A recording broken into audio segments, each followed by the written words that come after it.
Amen? Amen. God wants you to grow in intimacy with Him.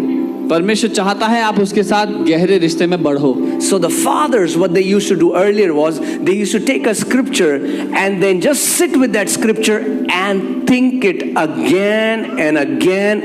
They are called contemplative prayers. तो पहले के समय जो पितृ थे या कलीसिया के पिता लोग थे, वो क्या करते थे, वचन को लेते थे और उस पर मनन, उसके बारे में सोचते रहते थे, बार बार उसके बारे में उसको सोच विचारने की प्रार्थना कहा जाता था। They used to think on it, वो उस पर सोचते थे and then they started to mutter or speak very slowly that verse. और फिर धीरे धीरे उस वचन को बड़बड़ाने लगते, until जब तक Holy Spirit would breathe on it and start to release revelation knowledge. पवित्र आत्मा उस वचन पर अपनी सांस को डाल दे और Can I tell you प्रकाशन something? को खोल दे। This is logos. ये लिखित वचन है, लोगोस है। Whatever is written is logos. जो कुछ लिखा है वो लिखित वचन है, logos. Logos is potentially yours, not practically yours. Logos में क्षमता है कि वो आपका बन जाए, लेकिन वो आपका है नहीं। That's what people don't get it. They say, but pastor, Bible में तो लिखा है। यही है जो लोग नहीं समझते, वो कहते हैं pastor the Bible says so. हाँ लिखा है। हाँ, it says so. You know, in South Korea, south Korea में when the entire nation was coming to the Lord, it was a Buddhist nation. वो पहले एक बुद्धिस्ट देश था, और जब पूरा का पूरा देश प्रभु के पास आ रहा था, And there were these meetings happening. वहां पर सभाएं हो रही थी, And there were some young girls. और कुछ जवान लड़कियां थी उनमें, And they wanted to go to the meeting, but there was river. वो सभा में जाना चाहती थी पर आगे नदी थी। So they said, तो उन्होंने कहा, Peter walked on water. पतरस पानी पर चला था। If God did it for Peter, God is going to do it for us. अगर प्रभु ने पतरस के साथ ऐसा किया तो हमारे साथ भी करेगा। And they tried to cross the river. और नदी पार करने की All कोशिश of them got drowned. वो सब की सब डूब गई। What the national media did was they took the example of that girl and started to mock the Bible. उस देश के मीडिया ने क्या किया, उस लड़की का उदाहरण लिया और बाइबल का मजाक उड़ाने लगे। And so many gullible Christians lost their faith. और बहुत से नासमझ मसीहों ने अपना विश्वास गंवा And दिया। they said, why didn't God? God did it for Peter. Why didn't God do that for that girl? और वो कहने लगे कि परमेश्वर ने पतरस के लिए तो किया था, उस लड़की के लिए क्यों नहीं किया? That was a specific rhema word to Peter. वो एक विशेष रेमा वचन था जो पीटर को दिया गया था। Are you getting what I'm saying? समझ रहे हैं जो मैं कह रहा हूँ? If tomorrow, are there people, you know, I don't know how many of you were here, but an evangelist named Meltari came to our church. मैं नहीं जानता आप में से कितने लोग यहाँ थे उस समय, लेकिन मेलटारी नाम के एक इवेंजलिस्ट हमारे चर्च में एक बार आए थे। And God told him, walk on the water. और परमेश्वर ने उनसे कहा पानी पर चलने के लिए, And he walked on the water. और वो पानी पर चले। Among many witnesses. बहुत से गवाहों के That बीच was में also recorded. वो भी रिकॉर्ड किया गया था। So I asked him when he came, तो जब वो आए मैंने उनसे पूछा, I said, do you still walk on water? मैंने कहा आज भी पानी पर चलते हो आप? He said, no, now we have bridges. उन्होंने कहा नहीं, अब हमारे वहाँ पुल बन गए हैं। That time there was no bridge. उस समय कोई पुल नहीं था। Are you guys getting what I'm saying? समझ रहे जो मैं कह रहा हूँ? The word of God, its power has to be unlocked. परमेश्वर के वचन की सामर्थ्य को खोला जाना आवश्यक है। Otherwise you'll become religious Christians. You'll put stickers on your walls, but the word that is written behind your door never comes to pass. नहीं तो आप धार्मिक ईसाई बन जाओगे, सब जगह वचन के स्टिकर लगा दोगे, लेकिन जो स्टिकर लगा है दरवाजे के पीछे वो जिंदगी में काम नहीं करेगा।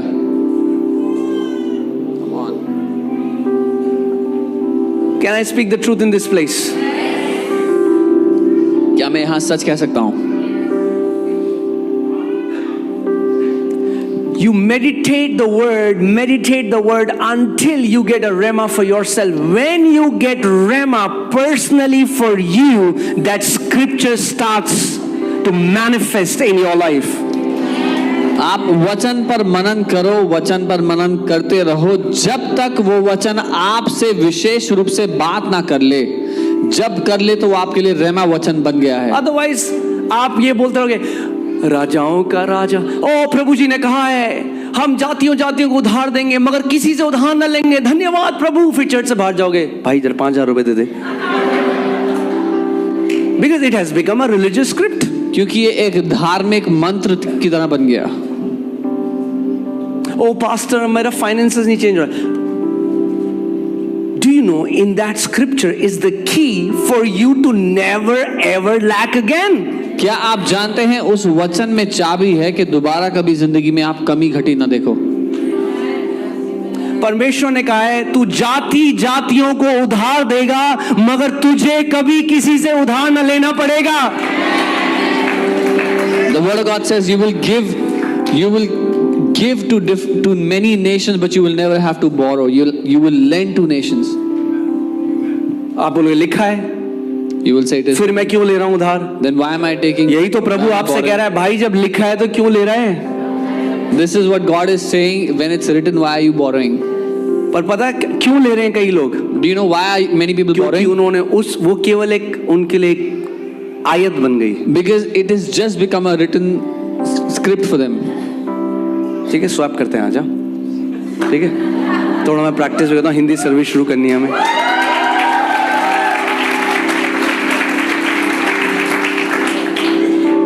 जब भी आपको ऐसा कोई वचन मिलता है, Whenever you find a scripture like that, उस पर मनन करने लग जाइए। start meditating on it. सुबह शाम उसके बारे में सोचिए। Day and night, start to think about it.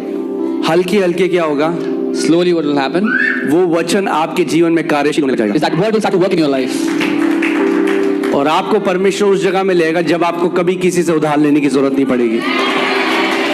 And then God will take you to that place where you will never have to borrow money from anyone. केवल क्योंकि लिखा है ऑटोमेटिकली नहीं होगा हमारे जीवन में। Just because it's written, it will not automatically happen in your life. आपको परमेश्वर के साथ पार्टनरशिप करनी पड़ेगी। You will have to partner with God. कितने लोग समझ रहे हैं मेरी बात को? हाँ, आपको बिल्कुल पार्टनरशिप करनी पड़ेगी। जब आप मनन करते हैं जो लिखित वचन में, आप परमेश्वर के साथ पार्टनरशिप करते हैं। You will have to partner with God. When you meditate on the written word, you start to partner with God. कितने लोगों के साथ ऐसा होता है, आपने पढ़ा कुछ, फिर आप क्या गायब।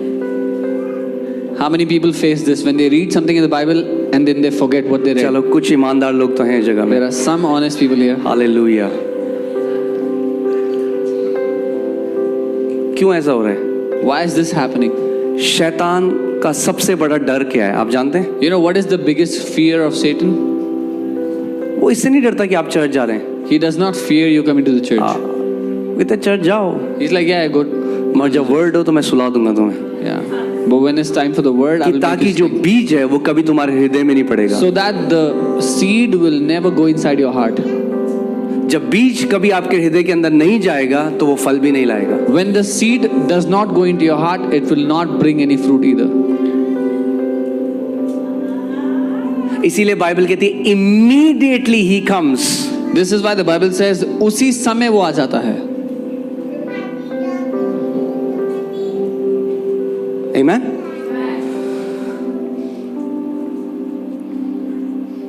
Meditation is the key. Let's open Joshua 1:8. वचन पर मनन करना ही कीजिए। हम यहोशू 1:8 देखते हैं। Joshua 1:8. यहोशू 1 उसका 8। The Bible says in Joshua 1:8, this book of the law shall not depart from your mouth. Bible कहती है यहोशू 1:8 में व्यवस्था की ये किताब तेरे मुंह से उतरने ना पाए। But you shall meditate in it day and night. लेकिन तो इस पर दिन और रात मनन करना। But people want shortcut. अरे पास्टर जी क्या बोल रहे हो, दिन रात मनन कर। लेकिन लोगों को छोटा रास्ता चाहिए। Why are you saying pastor ji day and night I have to meditate? There are you hearing what I'm saying? सुन रहे हैं जो मैं कह रहा हूँ? There is no shortcut to greatness. महानता के लिए कोई छोटा रास्ता नहीं है। Let me say that again. दोबारा कहता हूँ, There is no shortcut to greatness. महानता के लिए कोई भी छोटा रास्ता नहीं है। You will have to develop a secret life with God. आपको परमेश्वर के साथ एक गुप्त जीवन, उस रहस्यमय स्थान के जीवन को बढ़ाना होगा। You will have to develop a lifestyle of meditating the word of God. वचन पर मनन करने की जीवन शैली आपको बनानी होगी। Are you guys with me? Because the more you meditate, क्योंकि जितना आप मनन करोगे, it starts to change the way you think. वो जैसा आप सोचते हो उसको बदलने लग जाएगा। So when I began to meditate the word of God, जब मैं परमेश्वर के वचन पर मनन करने लगा, it was very hard for me to accept defeat. तो मेरे लिए बहुत मुश्किल हो गया हार के लिए मंजूर होना, Because this is the book of victory. क्योंकि ये जय से भरी हुई किताब It है। will give you a victorious mindset. ये आपको जयवंत मानसिकता दे देगी। What will happen when you will have a victorious क्या mindset? होगा जब आपकी जयवंत मानसिकता You होगी? will start seeing victory in every area of your life. आप अपनी जिंदगी के हर एक क्षेत्र में जय देखना शुरू कर दोगे।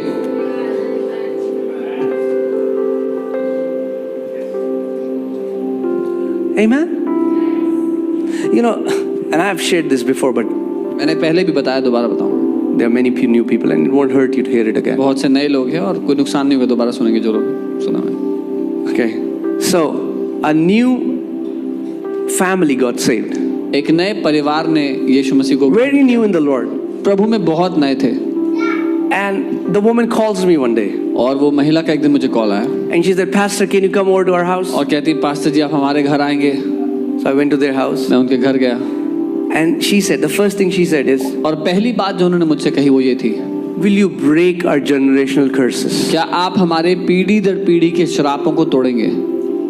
I said, who told you मैंने उनसे कहा, किसने तुमसे ये कहा that you're generationally cursed? कि तुम्हारे ऊपर पीढ़ियों का श्राप है? I opened the Bible. मैंने बाइबल को खोला, I showed her Ephesians 1:3. मैंने इफिसियों 1:3 I दिखाया। said, okay, tell me one thing. मैंने कहा, How एक many बात people बताओ, here know that we are seated with Christ Jesus in the heavenly places? कितने लोग यहाँ पर ये जानते हैं कि हम मसीह यीशु के साथ स्वर्गीय स्थान में The बैठे हुए Bible हैं? says in 1 Corinthians 6:17, he who is joined to the Lord is one spirit with him. पहला कुरिन्थियों 6:17 में ये लिखा है, जो मसीह के साथ जुड़ गया वो उसके साथ एक आत्मा हो गया है। एक हो गया है. Become one with him. So if you still believe you are cursed, अगर आप अभी भी ये मानते हो कि आप श्रापित हो, so what you are believing is आप ये मान रहे हो you are seated in the heavenly places आप with Christ स्वर्गीय Jesus. स्थानों में मसीह के साथ बैठे हो, Cursed. श्रापित होकर। What you are believing is आप ये मान रहे you're हो one with Christ, कि आप मसीह के साथ एक but हो, you're still cursed. अभी भी श्रापित हो। How is that possible? ये संभव कैसे है? How is that possible? ये संभव भी कैसे है? You cannot be one with him and you can be blessed cursed. आप उसके साथ एक होने के बाद आशीषित श्रापित नहीं हो सकते, ये संभव नहीं है। Amen. So let me give you a practical key. तो मैं एक प्रैक्टिकल कुंजी देता हूँ। See, what I told you in the beginning, मैंने शुरुआत में जो कहा था, spirit, soul and body. आत्मा, प्राण और शरीर। So let me give you 3 keys, तो मैं आपको 3 चाबियां दे रहा हूँ। right? I want simple keys साधारण, will take care of all of you. जो आपके संपूर्णता ध्यान रखेगी।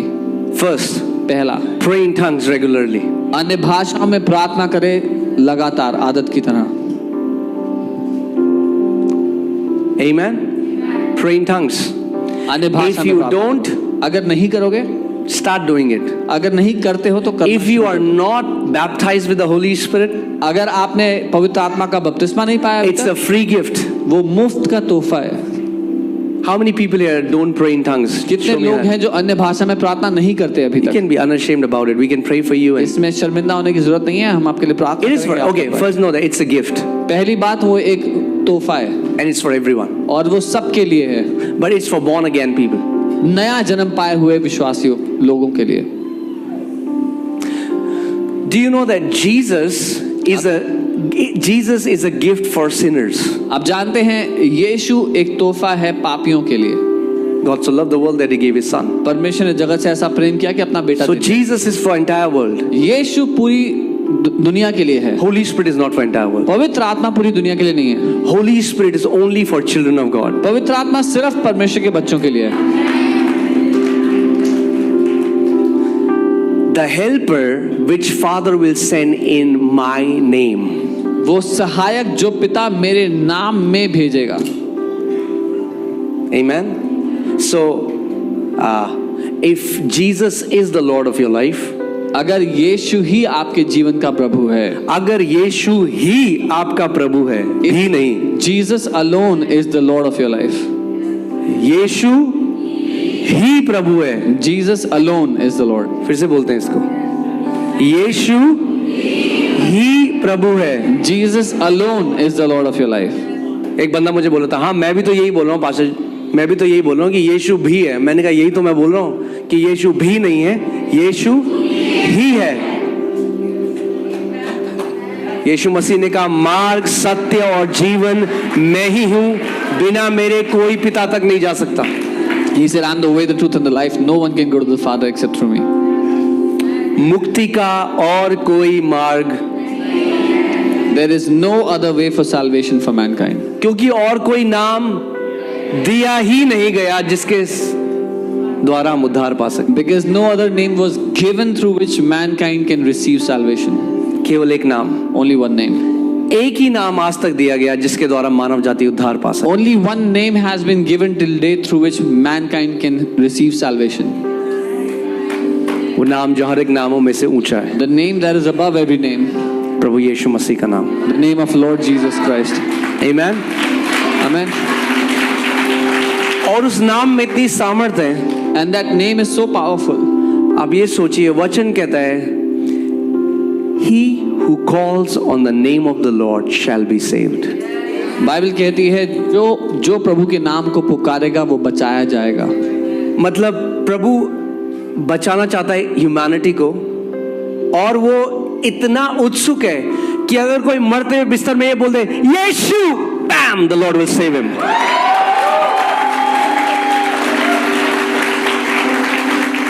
He who calls on the name of the Lord shall be saved. वो जो प्रभु के नाम को पुकारेगा वो बचाया जाएगा. कितने आशीषित हैं आप और मैं कि हम जिंदा रह के उस नाम को जानते हैं और बोल सकते हैं. How blessed are we that we are alive and we can call upon that name. Amen. Don't take it lightly. इसको हल्का ना समझे. You don't know who you are. आप जानते भी नहीं आप कौन है. If you knew who you are, you would talk differently. अगर आपको पता होता आप कौन हो तो आप अलग तरीके से बात करते हैं. Amen. आपने देखा है जो लोग जिम जाते हैं, हाँ, कब मिले हो आप ऐसे भाइयों से? Have you seen those मैं नाम नहीं लूंगा यहाँ पे, who go to gym? मगर जब भाई लोग जिम जाते हैं तो उनकी चाल बदल जाती है. The way they walk becomes different.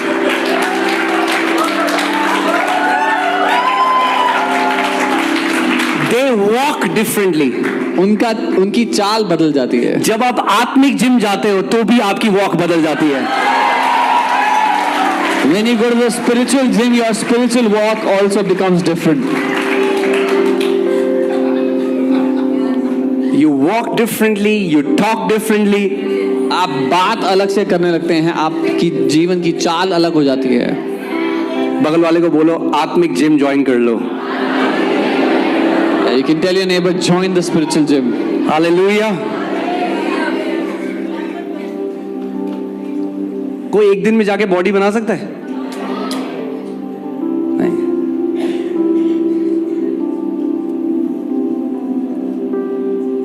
वैसे एक संडे आके बॉडी नहीं बनती. आत्मिक, और कई तो वो भी नहीं आते regular.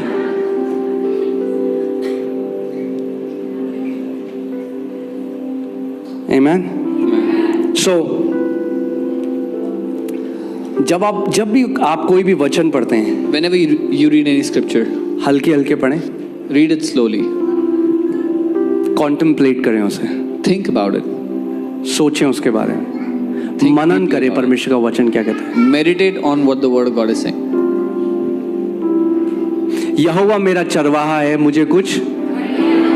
The Lord is my shepherd, I shall not be in want. सबने बोल दिया जल्दी से. अब मेरा सवाल आपसे है, कैसे यहोवा मेरा चरवाहा, क्या मतलब है इसका, प्रैक्टिकली क्या मतलब है यहोवा मेरा चरवाहा? Everybody said it quickly, but my question is, how is the Lord my shepherd? What does it even mean? जब आपने ये पढ़ा कभी आपने सोचा कैसे यहोवा मेरा चरवाहा है? When you read it, did you ever think, how is the Lord my shepherd? क्या मतलब है इसका कि यहोवा मेरा चरवाहा है? What does this even mean that the Lord is my shepherd? मैं नौकरी करता हूँ, मुझे सैलरी मिलती है 30 तारीख को, I'm working, I'm doing a job, I get paid. कैसे यहोवा मेरा चरवाहा है? I get a salary on the 30th of the जब month. आप ये सोचने जाते हैं तो एक शिक्षक है सत्य का आत्मा जो आपको